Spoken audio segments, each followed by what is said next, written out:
Good morning. Does God test you and I beyond our ability? What do you think about that? You might think, well, wait a minute, doesn't the Bible tell us God doesn't test us beyond our abilities?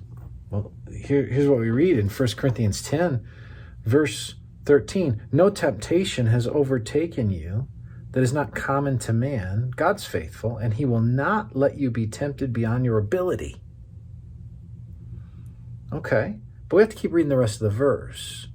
Does this mean that the Lord's never going to give me something I can't handle in and of myself? No, that's not what the verse means at all.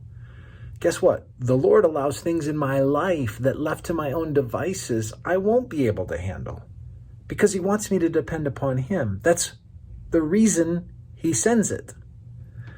The last part of the verse informs us, but with the temptation, he will also provide the way of escape that you may be able to endure it.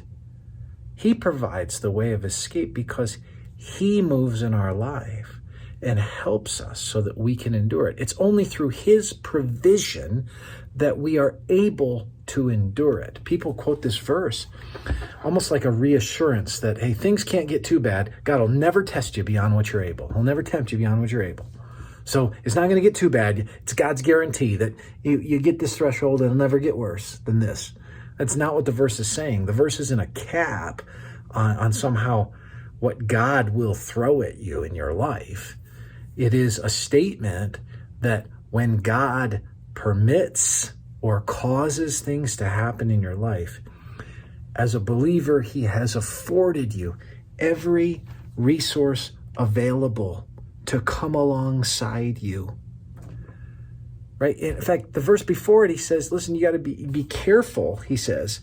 The verse before it in chapter 10, verse 12, therefore, let anyone who thinks that he stands take heed lest he fall. Apparently, you could fall.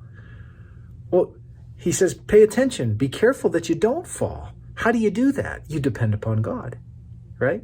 So you could have things come in your life that could cause you to fall because you can't handle them in and of yourself. And he's saying, don't be overconfident, don't be cocky, don't be conceited, don't be lazy or slothful, be diligent with your spiritual life, realizing that you could fall. So rely upon God and he will make a way of escape from that temptation.